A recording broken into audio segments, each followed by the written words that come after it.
বারাকাতুহু। তো সালামের জবাবটা সবাই সুন্দর করে দেন। ওয়ালাইকুম আসসালাম ওয়া রাহমাতুল্লাহি ওয়া বারাকাতুহু। সালামের সাথে আমাদের কোনো দুশ্মনী আছে নাকি? আজকের এই দিনটি অত্যন্ত মহামূল্যবান দিন, ঈদ উল ফিতরের দিন। আল্লাহর হাবিব কুল কায়নাতের নবী, নবী কুল সম্রাট আখিরি নবী, নূরুন আলা নূর নবী, রাহমাতুল লিল আলামিন নবীজি ১৫০০ বছর পূর্বে আজকের এই ঈদ উল ফিতরের দিনটিকে বলেছেন এটা পুরস্কার দিবস। বলে বলেন সুবহানাল্লাহ। কিসের দিবস? পুরস্কার দিবস। যেমন আমরা জমিতে ফসল করে থাকি, ফসল কাটার সিজন হলে আমরা ফসল কেটে বাড়িতে আনি। রজব, শাবান, রমজান এই তিনটি মাস অত্যন্ত দামি মাস। রজব মাস আল্লাহর, শাবান মাস মহানবী হযরত মুহাম্মদ সাল্লাল্লাহু আলাইহি ওয়াসাল্লাম, আর রমজান মাস হচ্ছে উম্মতে মুহাম্মাদের। বলেন সুবহানাল্লাহ। এই ৩ মাসের ইবাদতের পরে আল্লাহর হাবিব ফরমান এই ঈদ উল ফিতরের দিনটি পুরস্কার দিবস ঘোষণা করা হয়েছে আসমানের মধ্যে।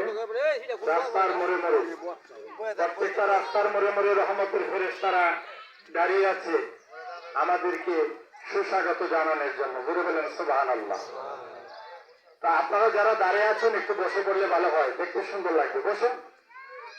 অল্প সময়ের মধ্যে আমরা কিছু কথা বলবো। উলামায়ে কেরাম, আসলে আজকে যে কথাগুলি রমজান সম্পর্কে হচ্ছে, এই রমজানের কথাগুলি আমাদের প্রয়োজন ছিল।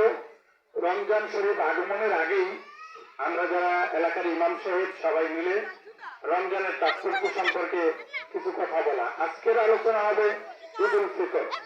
এটার কি তাৎপর্য, কি মর্যাদা, কি বর্ণনা এবং এই ফজিলত, এই ঈদের পুরস্কার, এই পুরস্কার দিবসে পুরস্কার কে পাবে, ঠিক কিনা বলেন? আর ঈদের দিন শব্দের অর্থ হচ্ছে আনন্দের দিন। ঈদের দিন শব্দের অর্থ কি? আনন্দের দিন। এখন আনন্দ কার জন্য? আনন্দ কার জন্য? আনন্দ সেই ব্যক্তির জন্য যে ব্যক্তি রোজা কবুল হয়েছে, যে ব্যক্তি রোজা রেখেছেন, নামাজ পড়েছেন, সেহরি করেছেন, ইফতার করেছেন, সুন্নত তরিকায় জীবনযাপন করেছেন, মানুষের মনে কষ্ট দেন নাই, মানুষের হক নষ্ট করেন নাই, এতিমের মাল আত্মসাৎ করেন নাই, গরিবকে দরদ দিয়ে কথা বলেন নাই, এই সমস্ত আমলগুলি যার জীবনে ঘটেছে এই রমজান মাসটা নিয়ে, তার জন্য আজকে খুশির সংবাদ। বলেন আলহামদুলিল্লাহ। আপনি শুনলে আশ্চর্যিত হবেন। হাদিস শরীফের মধ্যে আসছে আল্লাহর আখিরি নবী মুহাম্মদুর রাসূলুল্লাহ সাল্লাল্লাহু আলাইহি ওয়াসাল্লামের জামানায় হযরত ওমর রাদিয়াল্লাহু তাআলা আনহু ঈদ উল ফিতরের দিন ওনার ঘরের ভিতর থেকে দরজা লাগিয়ে তিনি যায় না যে কান্নাকাটি শুরু করেছেন। বলেন আল্লাহু আকবার। সাহাবায়ে কেরামদের বলল, ইয়া আমিরুল মুমিনিন হযরত ওমর, আপনি ঘর থেকে বের হয়ে আসেন, ঈদগাহের দিকে চলেন। হযরত ওমর দরজা খুলে না, কান্না বন্ধ করে না। অজর ধরেন হযরত ওমর চিৎকার করে করে কাঁদতেছিলেন।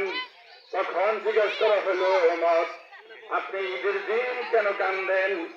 ঈদের দিন তো কান্নার দিন নয়, এটা হাসির দিন, এটা আনন্দের দিন, এটা খুশির দিন।